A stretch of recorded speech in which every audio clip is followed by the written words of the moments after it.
Welcome everyone to the second episode of the MDRN Future Podcast. I am your host, KL Smith, and I'm happy that I got episode number 2 in. Feeling good about that. I hope you guys are excited too. So today we are talking about a couple of different things. I'm going to mention some Tesla stuff right at the beginning. We got some solar home pricing options. I talked to you guys in the last very first episode of this podcast, and I want to talk a little bit more about where I'm at right now in the process with that.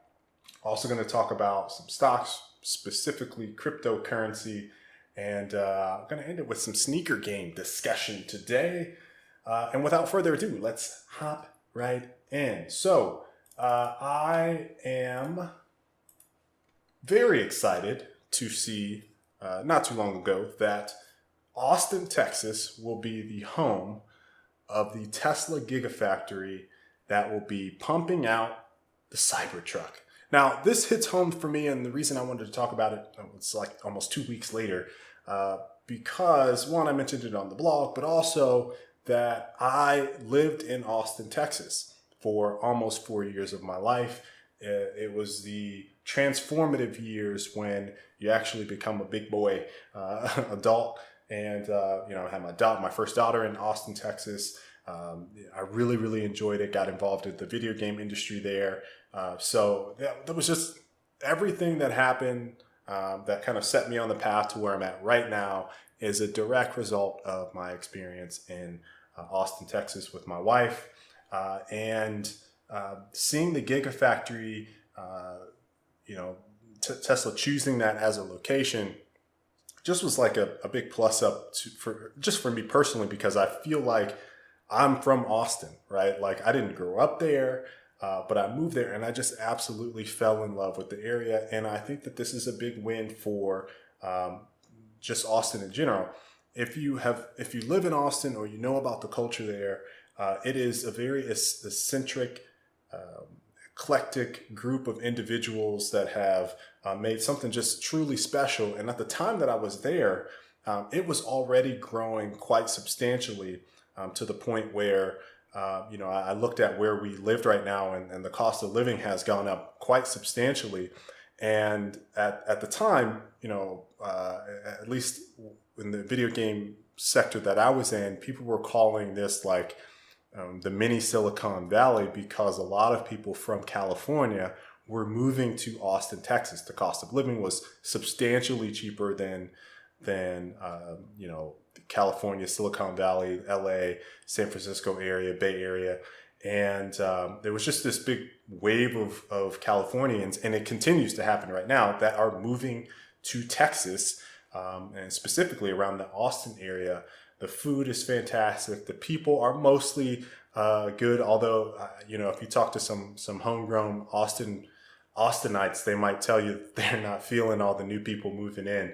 But, it just has phenomenal culture in that area. And what I found so fascinating about this particular Gigafactory that's going into play for Tesla is that Elon has kind of said it will be kind of like a paradise, an ecological paradise, where they're really going to try to build like a sustainable, what they do with all the Gigafactories, sustainable energy manufacturing plant. But this one will have like public access with like a park and trails and wildlife, all this stuff all around it. So I'm looking forward to seeing it. And the plans for this place are just absolutely massive. Now it's on 2,100 acres of land. I want to say it's east of the Austin airport. I'm going by pure memory from the article that I wrote about it, but it is what looks like it will be an exceptional establishment to the Gigafactory. I've seen some folks, the Tesla fans, saying that this might be the first Terafactory, which I think would be really interesting. But the Cybertruck is planned to be in production from this facility. And so the other day, I was actually talking with my brother about the prospect of when the Cybertruck will get into people's hands. My brother has the Cybertruck reserved. I have it reserved. I know quite a few folks that have it reserved. Latest count is somewhere around in the ballpark of around 750,000 people. If you go by the RN number, I'm at like 83,000. So I was in there pretty early, which was like the next day. But I'm excited about this being the other component of me being excited about this is this being the Cybertruck's facility for production in Texas, which just seems so fitting. You think Texas, you think trucks. The Semi is supposed to also be in production there, as well as I think the Model 3 and the Model Y. But I got to thinking about like how fast Tesla got up the Shanghai facility. There was also talks, I want to say the prime minister in Berlin, or Germany, was talking about some minister, I don't know, some political person in Germany, I can't remember the exact article, was talking about that they're trying to beat the Shanghai facility completion time, which was basically a year from, I think January 2019 to January 2020, they were basically done. Maybe it was December 2019. So they put that place up really quickly, and they're trying to do the same thing in Germany with the Gigafactory in that area. Now, with Austin, if everything's purchased, they're already starting construction, and it's August right now, and I think things probably got underway in late July, then we could potentially be looking at a June, July, August timeframe of 2021 of when this Gigafactory is complete, although it's massive, and we could start seeing production for the Tesla Cybertruck in their little parking lot with drones flying overhead. I'm sure someone will be spying and copying lots of pictures of the Cybertruck in production. I can't wait. If they actually get this thing up and complete and running, we could have Cybertrucks on the road next year in the summertime, which would be unbelievably quick. But it's right in line with the timing of when a lot of other EV companies that have EVs, really, Rivian being the main one, is going to release their truck sometime in 2021. That GM, I think, is shooting for the Hummer EV in 2021. It's going to be a lot of competition if COVID doesn't throw a wrench in everyone's production timelines. But by and large, I think a lot of folks are much more excited for the Cybertruck than the trucks that all look the same. They all look the exact same. And so that's maybe a podcast for another day. But I'm super excited for this Austin Gigafactory because Austin is incredible. And, this is going to be the home of this Tesla Cybertruck. And that's the other vehicle that I have pre-ordered. I'm ready to get it. I've been ready to get it. I want to drive it. I want to do all the things that a modern, futuristic car should be looking like and do. I'm ready. So that transitions me into talking about my solar home pricing options that have gone down. And I've been looking at this for the last 3 years now, I guess.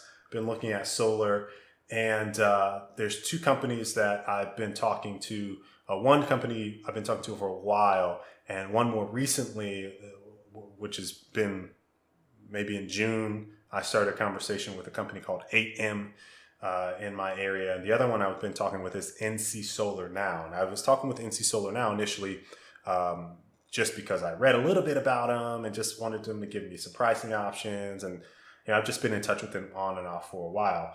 And they were the first ones that responded, had some quotes for me on the townhome, which I told you about in the first episode, and that didn't really pan out at all.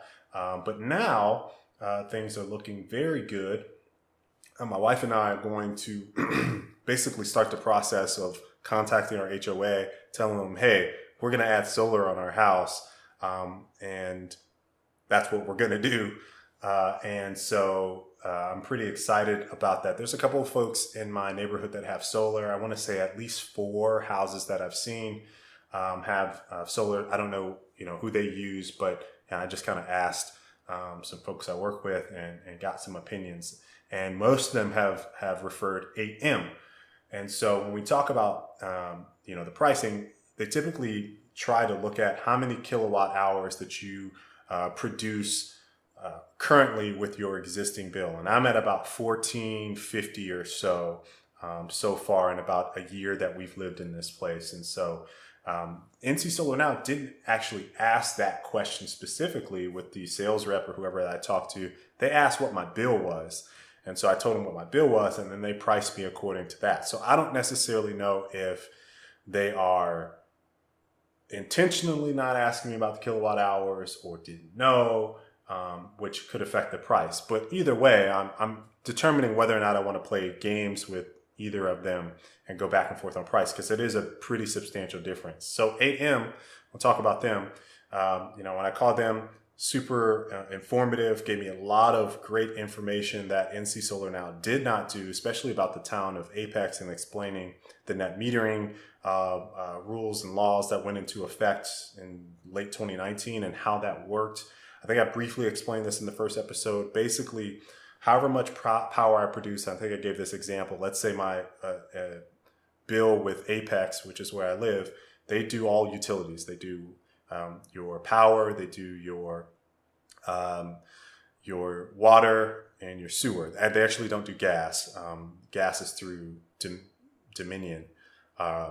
And so if you, the way their net metering works, if you, basically, let's say you had $100 worth of energy that you produced, and your bill would have been $100, then you zero that out. If you produce $115 worth of energy and your bill is $130, it was $30 for that water and sewer, then Apex will remove that excess 15. So you're only paying $15 for your water and sewage, which when he explained that, I was like, oh my God, that sounds fantastic. And in addition to that, asking about how many kilowatt hours, explaining the importance of that, those were all things that really, really made sense. And then we talked a little bit about the Tesla Powerwall. And so my explanation for why I was interested in it was in the event that I had an outage, but also wanted to maybe go with less solar units and store some of my energy in the Powerwall. Is it possible? Would that be more economically feasible? And he said, basically, no, and that it would have a bad effect on the net metering if I actually went with the Tesla Powerwall. And I would go into a longer explanation about it, but basically, some of your energy is diverted to the Tesla Powerwall, which means that you don't necessarily get the same savings that you would if all that power was going straight back to the grid. So it was just a phenomenal explanation, and I felt super informed afterwards with them. And the price quote, by the way, is like almost $20,000 less overall. So they quoted me at $24,000. And you get a 26% federal tax credit, which ended up being about $6,400 based on the model that he showed me. So all in, it's like 17 grand. The Tesla Powerwall installation is like 11,000 per Powerwall, which is quite substantial. And his thing was like, you don't really need those now. You could wait and see if the price lowers and then add it later after your system is all set up. And I was like, oh, that makes sense. Now, NC Solar Now quoted me at $40,000 with the 26% federal tax credit. That's $11,000 off. And they also did the Tesla Powerwalls, but the price overall that they did was just $28,000. And I can't remember if I told them 2 units or not, but if it's 2 units, it was like he explained. I actually had NC Solar Now come out and do some of the legwork that 8M is probably going to have to do too, where they sent out it didn't cost anything, but they did like a visual of the house and kind of took some data and put together like, hey, you need this power, this type of installation on your solar unit and whatever. I have to look at the full email of what that all says, but basically they surveyed the outside of my house and told me like what type of power I needed in order to set up the power walls. So I had them do some of the legwork, but when they came back with the price with the Powerwall, it was like 68 grand with the installation, and the solar was 40. So like 8M here, like that's who I'm going to pursue with this, and we need to do it before the end of the year. So I'm hoping to get all my ducks in a row, get my money just right for this purchase, and then I will be energy independent very soon. So I'm excited about that. Now, next topic, we have Robinhood Cryptocurrency. I have invested in cryptocurrency for the first time. I did it in late July. I bought Litecoin. This is interesting. I've always been intrigued by cryptocurrency, but Bitcoin has just always been way outside of my price range. I think at the time of this, let me look. I want to say it's at like $11,000 or something like that, which is just insane. Yeah, 11,362, and Litecoin right now is at 59.10. I bought in at 42.10. So I've had a nice little increase, and my equity has gone up. So I'm definitely happy right now. But the thing that really sparked my interest in cryptocurrency, there were several things, but I think the most notable that made me jump into this was the very prolific Bitcoin hack scam that happened on Twitter. That was the one where it was like, oh, let me look into this cryptocurrency thing again, because this guy was like getting people to pay in Bitcoin by getting celebrities to all and verified accounts to basically tweet out his information. So I thought that was crazy that was the way that they were going to funnel this money in. But anyway, so I got interested in cryptocurrency because of several books that I read. One was about local economics as it relates to banks, and the other was just the local economy, but it was ironically titled Creating Wealth. And this is the one that really resonated with me the most. The author's name is Gwendolyn Hall-Smith. She's basically like the fixer. She goes into war-torn or economically, think like Syria, some of the countries that have just been totally destroyed by war, and she tries to help some of the government officials build up their economy in very, I would say, alternative and practical ways that make sense. But the book itself is not about necessarily creating wealth like investing. It's more about spurring local economies. And the last part of this, and I'll get more into the creating wealth, was this news about China's transition to a national digital currency, and that got me really, really intrigued about their transition to digital currency versus where we're at right now. So let me back up and go into this creating wealth, and what the book really talks about is society's social contract that we have with the current currency that we all know and use, whether it's the yuan or the peso or the dollar or the European currency, I don't know, the British pound, and that is all what we currently value in, or gold, but that's basically what we currently value in currency.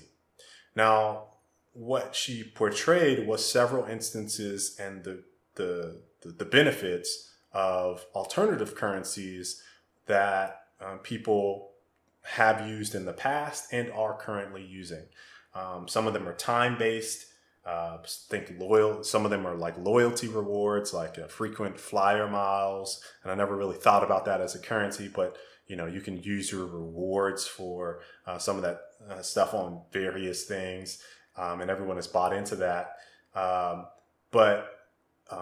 bartering systems and things like that. But the premise for this was like building more resiliency in your local economy, so that in the event that there's another major depression or crash or a COVID-19 situation, that your economy becomes more resilient because, all of the businesses that interact with each other aren't necessarily dependent, quote unquote, on the dollar. So I found that really fascinating, and I'm not going to get into the great depths of the book, but I would recommend at least diving into it and reading about it a little bit more, because it definitely spawned some different thoughts about, like, what people value and why they value it, and should they value it in the same way that many do today. So that's what got me really, really intrigued by the idea that Bitcoin or cryptocurrencies, Litecoin in this case, exist, and people value that currency in a way that's really meaningful right now. And especially in this digital age, like, this stuff is starting to take hold. And when I talk about China in this last bit of this, China's pursuit of a digital currency really perked up my attention, because in many aspects, I think they're starting to pull ahead of American technology and Western world technology after years and years and years of mimicking everything they possibly could. They're now starting to become some of the leaders when we think about sustainable energy, and when you think about some of the tech, some of the hack schemes that have been going on. They're really starting to get ahead of the curve. And so when they make a decision to do something digitally, I think people need to pay attention and kind of open their eyes and say, what is this? Why are they doing this? And examine it a little bit more. So as a result of this just combination of things, and really the Creating Wealth book, I've opened up just a small account that I read about with this company called Digifox. And I was considering being an investor in the company because I want to say they're on WeFunder, which is where I first read about them. And on Robinhood, I purchased Litecoin for the very first time as a result of just a lot of reading and deciding to take the plunge. And the last thing, lifestyle related, sneaker game. My sneaker game has been terrible. So at the beginning of the year, I think I posted this. I have to go back and look, but I think I posted that I was really, really cutting back on the number of sneakers I was going to purchase in 2020. I just didn't see a lot that I was interested in. There was a couple key highlights: the black 380s. I want the V3s of the 700s in black. There was a couple Jordans that I was looking at. All in all, I think I had like 5 sneakers that I outlined that I was going to get in 2020, which is way down from previous years. And COVID has just completely destroyed my shoe acquisition game. Like completely destroyed.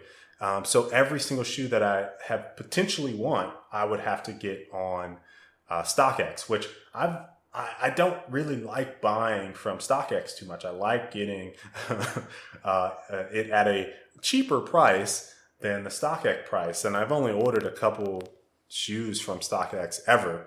And I didn't want to purchase some of the ones that I got. The only shoes that I've managed to get, and I got them in December, was the very first 380s. I copped those. And since then, I have been taking nonstop L's. I mean, L after L after L. And the first 4 shoes that I wanted, the next one doesn't come out because I haven't gotten a release date. It's the black 380s. I don't know when that one is coming out, but I have just been taking so many L's. And, one of the things that dawned on me, I think it was after like maybe the second pair, is that like there are so many people online now that you just can't win. Like you literally need your bots now. You just can't win. And I have a pretty baller setup, and I don't cheat. I have a nice setup where I consistently copped shoes previously prior to COVID, and now I just can't get a pair. So I wanted to talk about that just a little bit because it's irritating me. It's one of the lifestyle changes that have afflicted me. But the silver lining here is that I have mostly been in slippers almost the entire time that we have been in this pandemic. I've worn my 700s to cut the grass, my mauves. I've taken I use my 500s. I went to the hospital with my daughter. I had or my wife to have my daughter. I wore those to the hospital, and I wore my 380s one time because I just wanted to walk around in them because they're so freaking comfortable. So I've really only worn 3 pair of shoes, and I think I've worn them 3 different days. And the rest of this, whatever 100 and something days that we've now been in this pandemic, I've worn slippers. So yeah, I don't necessarily feel really bad about saving some money this year on taking all these L's, because it really doesn't matter until this pandemic is over, and then people can start flaunting their stuff again. But yeah, it's been interesting. It's been an interesting time for me in the shoe cop game. So yeah, that's it for today's show. Hope you guys enjoyed it. And till the next time, folks, I'll catch you all later. Peace.